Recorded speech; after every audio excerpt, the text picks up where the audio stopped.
नमस्कार, स्वागत है आप सभी का हमारे न्यू हॉरर शो में जिसका नाम है डर गए क्या। और आज की हमारी ये कहानी है अमित की। अमित को हमेशा से डरावनी जगहों के बारे में जानने का शौक था। शहर के बाहर स्थित एक पुरानी हवेली के बारे में जब उसने सुना तो उसके रोंगटे खड़े हो गए। लोग कहते थे जो भी वहाँ गया वहाँ से बदला हुआ लौटा या फिर लौटा ही नहीं। अमित ने ये बात अपनी दोस्त सिया को बताई। सिया डरती तो थी लेकिन अमित के साथ होने पर उसने हामी भर दी और यही गलती सिया से हो गई। एक शाम शनिवार की थी। दोनों बाइक से उस हवेली की ओर निकल पड़े। जैसे जैसे शहर पीछे छूटता गया, सड़क सुनसान होती गई। हवेली के पास पहुंचते ही हवा ठंडी और भारी लगने लगी। पेड़ों की शाखाएं ऐसे हिल रही थी जैसे कोई अदृश्य चीज उन्हें झकझोर रही हो। कुछ ही देर बाद वो हवेली के पास दोनों पहुंच गए, लेकिन हवेली के बाहर ही एक अजीब सी मनहूसियत फैली हुई थी, जैसे वो ये बता रही हो यहाँ मत आओ, यहाँ मत आओ। हवेली का दरवाज़ा आधा खुला था। अमित ने टॉर्च जलाई और दोनों अंदर दाखिल हुए। अंदर अजीब सी सड़न थी। दीवारों पर काले निशान थे जैसे किसी ने नाखूनों से खरोंचा हो।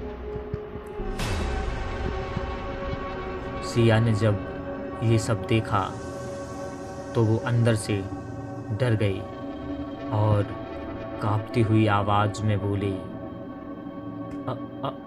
अमित अमित मुझे कुछ यहाँ अच्छा नहीं लग रहा। चलो यहाँ से चलते हैं, मुझे अजीब सा लग रहा है। घबराते हुए सिया ने ये बात बोली। अमित हंसने की कोशिश करता हुआ बोला, बस पुरानी जगह है ये और कुछ नहीं। तुम परेशान मत हो, मैं हूं ना तुम्हारे साथ। तभी अचानक एक आवाज आई, धड़ाम। पीछे का दरवाजा अपने आप बंद हो गया और सिया चीख उठी।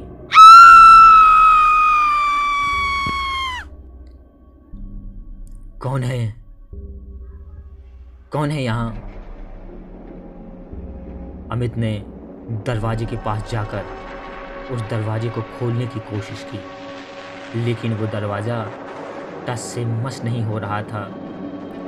अचानक ऊपर की मंजिल से किसी के चलने की आवाज़ आ रही थी, धीमी, खिसकती हुई, जैसे कोई उनके पास चला आ रहा हो। अमित बोला, यहाँ कोई है? यहाँ कोई है क्या? वहाँ से कोई भी जवाब नहीं आया, बस एक हंसी, जैसे उस हंसी में कोई राज छुपा हुआ हो। जोर जोर से वो हंसी धीरे धीरे बढ़ने लगी। सिया और अमित की दिल की धड़कन जोरों से बढ़ने लगी। फिर भी अमित ने सिया से कहा, डरो मत, चलो ऊपर चल के देखते हैं। लेकिन सिया अमित को बार बार रोक रही थी। यहाँ मुझे कुछ भी अच्छा नहीं लग रहा, मुझे बहुत डर लग रहा है, बहुत घबराहट हो रही है। लेकिन अमित ने कहा, मैं हूं ना, क्यों डरती हो? कोई बिल्ली होगी, चलो ऊपर चल के देखते हैं। सिया ने अमित की बात मान ली और दोनों सीढ़ियां चढ़ने लगे। हर सीढ़ी के साथ दिल जोर जोर से धड़क रहा था। ऊपर एक कमरा था जिसमें एक पुराना आईना था। जैसे ही सिया ने आईने में देखा, उसकी चीख निकल गई।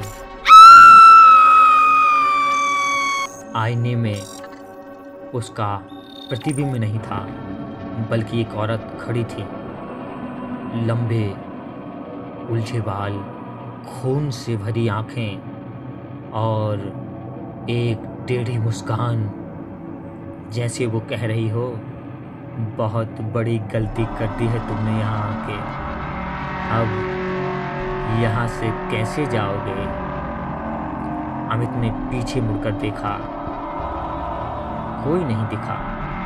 फिर दोबारा आईने की तरफ देखा तो वो औरत अब पास आ चुकी थी। यहाँ वो औरत बोली, यह मेरी जगह है।